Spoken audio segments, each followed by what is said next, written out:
Selamat pagi, Assalamualaikum warahmatullahi wabarakatuh. Sesuai dengan silabus, hari ini kita masuk di chapter 1, yaitu The Dynamics of Business and Economics. Nah, kita pakai buku Verel ya. Anak-anak sudah punya semua ya, saya harap. Kalau belum nanti PowerPoint-nya saya kirim ke ketuanya. Oke, nah sebenarnya chapter 1 ini bicara mengenai apakah itu bisnis, kemudian dinamika ekonomi itu terkait dengan sistem ekonomi di berbagai negara ya. Dan memang buku ini diterbitkan, dan apalagi sekarang kondisi pandemi maka mungkin ada beberapa atau sedikit perubahan ya, karena konteksnya adalah dalam masa resesi seperti ini ya, depresi bahkan ya, pertumbuhan ekonomi di berbagai negara yang biasanya itu positif ya, sekarang adalah negatif. Oke, nah seperti yang saya jelaskan ya, mungkin Anda bisa membuka learning objektif dulu ya, dengan tujuan apa di situ ya, basic konsepnya dari bisnis, produk, profit ya, sampai dengan mengevaluasi pemilik dari small business ya, itu melihat apa situasi ya, bagaimana tindakan yang harus diambil. Nah, seperti yang saya sampaikan ya, bisnis itu adalah mencari profit, tapi mencari profitnya yaitu dengan menyediakan produksinya itu bisa berupa tangible yang wujud, bisa service, bisa ide. Ya, dan itu semua adalah memuaskan dari kebutuhan si konsumen ya. Jadi kalau barang yang wujud ya, yang bisa diraba, bisa dilihat, bahkan dirasakan sebelum Anda beli ya. Sedangkan servis nggak bisa ya, seperti dokter, kalau Anda belum ketemu ya nggak bisa ya, mau DP ya nggak bisa itu. Kalau mobil kan drive test bisa ya. Nah, ide juga demikian ya. Ide itu mungkin bisa sih kita minta dikirimi semacam proposal gitu ya. Nah, yang tujuan untuk bisnis tadi adalah profit, tapi juga ada juga yang organisasi tidak mencari profit. Tentunya tujuannya apa ya, tidak mencari profit. Tapi dia mungkin menyediakan barang dan jasa ya. Ya mungkin katakanlah seperti rumah sakit itu ya, rumah sakit atau yayasan itu mencari dana, fundraising ya, tapi juga dia engage ya, melakukan semacam ya manajemen, tentunya juga marketing, dan di situ ada yang namanya pemangku jabatan atau stakeholders yang mungkin punya kepentingan ya, interest ya, bisa juga disebut dengan itu apakah karyawan, apakah itu konsumen, apakah itu pesaing, itu juga termasuk stakeholders. Nah, aktivitas di bisnis itu kan seperti tadi ada manajemen dari planning sampai dengan controlling, ada marketing, bahkan keuangan ya. Seperti kegiatan kecil aja, arisan tanpa ada finance ya nggak jalan gitu ya. Kelompok kecil seperti arisan misalnya itu ya.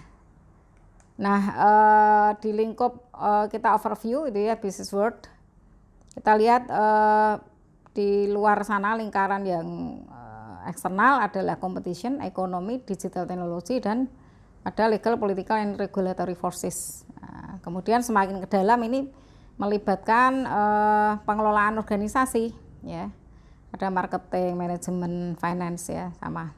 Nah, lalu di dalamnya adalah pihak-pihak yang berkepentingan seperti stakeholders tadi, ada customers, ada owners ya. Owners ini bisa disebut sebagai pihak yang tentunya memiliki perusahaan itu ya, dan biasanya akan mempercayakan kepada agen ya untuk mengelola perusahaan, yaitu mengelola employees antara lain. Nah, mengapa kita belajar bisnis? Ya kembali ke Anda, mengapa Anda bergabung dengan MM ya? Selain tentu lulus mata kuliah ini, Anda juga akan diharapkan ya akan mendapatkan keterampilan, pengetahuan ya, bagaimana future careers ya, memahami aktivitas apa yang dibutuhkan untuk menyediakan jasa dan barang tadi, menjadi well informed customer dan juga member of society. Nah, apa the most significant? Nah, ya udah sekarang terjawab ya. Kita ini dalam masa pandemi COVID-19, work from home, atau ada yang mengatakan WFO ya, ada yang work from O-nya omah gitu ya. Ada sih ngomong office gitu ya. Tapi bantuan teknologi seperti hari ini ya, saya merekam, Anda mendengarkan nantinya gitu kan. Ini kita harus melek teknologi ya kan. Jadi berimpact sekali di situ. Walaupun yang lain juga berdampak, ada socio-cultural, ekonomi ya. Nah, sumber daya ekonomi yang kita ingin gunakan, kita libatkan di dalam kita mencapai tujuan tentunya adalah yang sifatnya natural, human resource, atau kita sebut dengan labor atau SDM. Keuangan itu bisa modal ya, usaha saya kira tetap butuh modal ya. Kemudian intangible resource, ada informasi, kemudian ada knowledge ya. Jadi orang seperti dokter ya, bekerja di rumah sakit itu kan juga knowledge dia, keterampilan dia itu kita utilisasi ya untuk treatment pasien. Nah, tadi sudah saya katakan bahwa di chapter ini kita belajar sistem ekonomi, bagaimana suatu negara itu mengelola sumber dayanya. Nah, ini perbedaannya ya, jadi ada komunisme, ada sosialisme, ada kapitalisme ya. Anda baca bahwa yang kapitalisme ya, ini semua diakui ya, individu mempunyai bisnis sendiri, dia juga pasar ya, yang jelas pasar itu lebih banyak berbicara daripada yang di sistem ekonomi komunisme dan sosialisme ya. Jadi sosialisme ini government itu memiliki dan mengoperasi industri yang tentunya menyangkut hajat hidup orang banyak gitu ya. Lain dengan kapitalisme, diserahkan kepada pasar. Ya, semua ada plus minusnya tentunya. Lalu komunisme semuanya dimiliki oleh government. Ya, mengontrol juga competition ya. Nah, ini. Nah, tentunya dalam hal availability and price ya, untuk kapitalisme mengikuti pasar, yaitu supply and demand.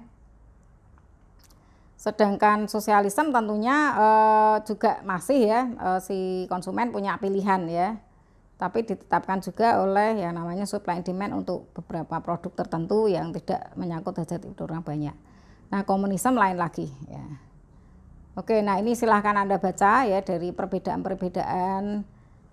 komunisme, sosialisme, kapitalisme. Namun pertanyaannya adalah apakah ada suatu negara yang menganut purely satu sistem ekonomi gitu ya. Ini jadi contohnya ya, recognize for healthcare reform and sets about ya, si Prime Minister of Bowen ini ya.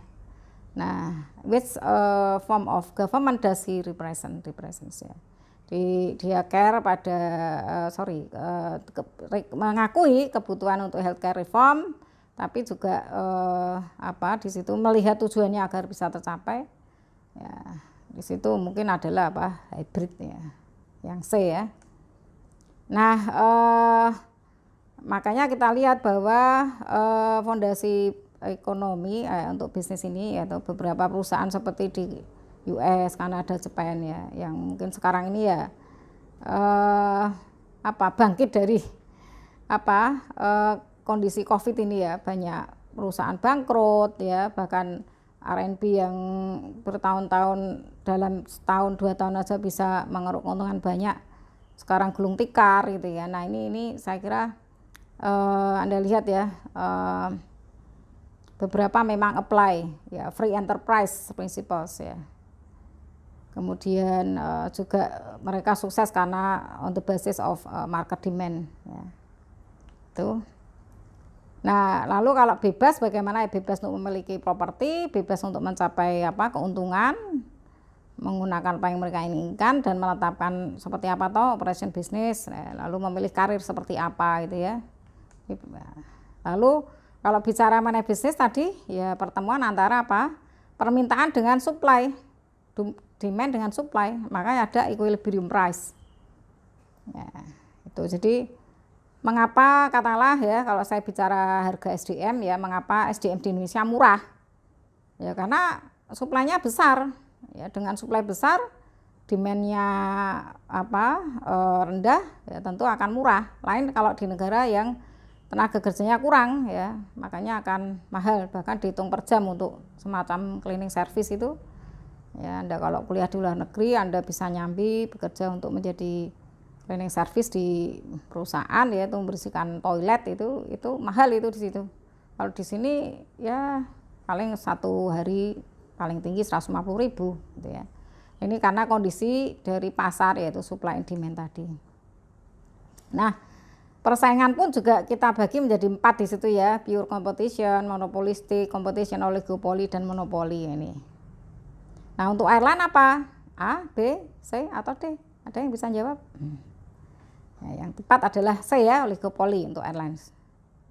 Oke, jadi Anda lihat ya bagaimana perusahaan atau organisasi itu bisa, suatu negara bisa sehat karena ada apa di sini ya, tanda-tanda atau seperti kita indikasi kesehatan manusia itu apa, gula darah, kolesterol, tensi, itu kan, lalu yang lain-lain. Nah ini suatu negara juga begitu, ada economic expansion, ada inflasi atau tidak, ada contraction, ada resesi, unemployment, depression. Ini kita lihat ya, ini karena bukunya Amerika ya, lalu ditulis di situ. Tapi saya kira nanti ada modifikasi juga ya untuk kondisi saat ini. Mengukurnya gimana dari GDP, ya, apakah itu ada berapa produk yang dihasilkan di suatu negara menggunakan sumber daya itu. Ya. Kemudian juga tentu ada yang namanya defisit ya, di mana kita lebih banyak import daripada ekspor. Ya. Nah sebenarnya kalau saya lihat dalam masa pandemi COVID ini alangkah baiknya sebenarnya kita kembali ke kekuatan kita, kekuatan pangan kita, agriculture kita, pertanian kita. Kita ini kan negara agriculture. Ya, dan hasil pertanian itu belum banyak yang digarap dengan profesional. Ya, petani juga sebenarnya posisinya kasihan gitu ya. Mereka sudah sulit mendapatkan lahan misalnya, dan juga mungkin pupuk, kondisi istilahnya hawa atau iklim juga tidak mendukung ya, giliran panen juga harganya turun gitu ya. Mungkin pernah saya sampaikan ada cabai itu sekilo tuh harganya Rp300, akhirnya malah nggak dipanen ya, karena nanti kalau dipanen justru lebih tekor lagi gitu ya. Oke, jadi ini pelajaran ya, pandemi ini sebenarnya kita back to our home countries ya, our own home countries gitu ya. Ini ukurannya ada neraca perdagangan, ada consumer price index, ada income per kapita, berapa tingkat pengangguran, tingkat inflasi, produktivitas gitu ya. Dan again sekali lagi ya, kalau di Amerika jelas ya, seperti kita mungkin juga mix ekonomi. Tapi negara-negara kita ini pernah dikembangkan ekonomi Pancasila, ekonomi kerakyatan oleh Profesor Mubiarto itu ya, bagaimana seperti koperasi sebagai sosok guru perekonomian itu kalau kita garap dengan baik ya, mohon maaf seperti mengutip di New Zealand ya, mereka fokus di produk andalannya yaitu susu ya, dan itu betul-betul digarap oleh pemerintah. Ada koperasi di sana, harganya juga betul-betul dilindungi oleh pemerintah ya, dari pangannya sapi, dari produk, jadi dari hulu hilir pun itu digawangi oleh pemerintah itu ya. Oke, nah dan saya kira lalu terkait juga dengan open economy ya, bagaimana kita ukur ya beberapa faktor seperti pertumbuhan GDP dan pekerjaan. Makanya concern ya pemerintah dengan tingkat pertumbuhan yang sekarang minus ya, karena 1% pertumbuhan itu akan membuka lapangan kerja 200.000 ya, jadi 1% itu mendapatkan lapangan kerja 200.000, tapi sekarang minus itu ya. Bagaimana juga public policy dari pemerintah ya, peraturan pemerintah ini ya Anda tahu sendiri regulator di tempat kita itu siapa gitu ya. Kemudian juga dari pendapatan dari pajak ya. Oke, nah ini slide selanjutnya kita bicara history of American economy dari early economy sampai dengan service and new digital economy seperti Indonesia ya. Saya kira mengalami juga manufacturing saat itu A sampai Z kita tadinya kita kerjakan sendiri, lalu ada revolusi industri, ada manufacturing semua proses secara mass production, ada service and new digital economy sekarang ini kita alami ya dalam masa pandemi, kita semua WFH ya, semua digital economy itu akan ya, perusahaan UMKM yang tidak melek ya dengan teknologi saya kira akan ketinggalan ya. Nah, kemudian ada peran entrepreneurs di situ ya, bagaimana si pengusaha ya dengan jiwa dia tidak gampang putus asa ya. Dia harus kreatif, dia harus inovatif ya. Dan tetap ya saya kira tetap harus menjaga etika dan yang namanya social responsibility. Jadi walaupun kondisinya seperti ini susah, tetap kita harus punya namanya business ethics.